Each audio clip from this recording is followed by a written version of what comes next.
All right, y'all.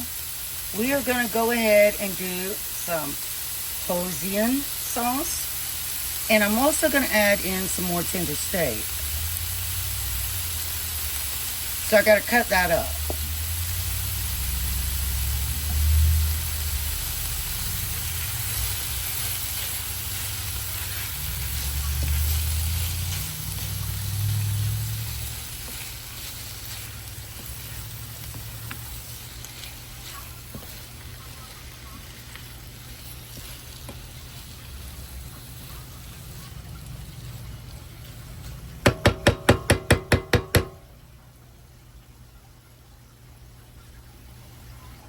All right, y'all, I added my ramen in. And I think I showed you all what kind of ramen I was using.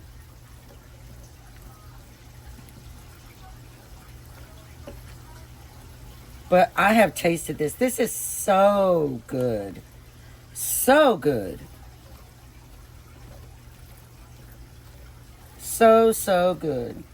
Now, if you are on a strict budget and you can't afford the tender steak, you could get a cheaper, like, one that might be tougher, and put it in buttermilk, and it will make it extremely tender. I promise you it will. But yeah, y'all,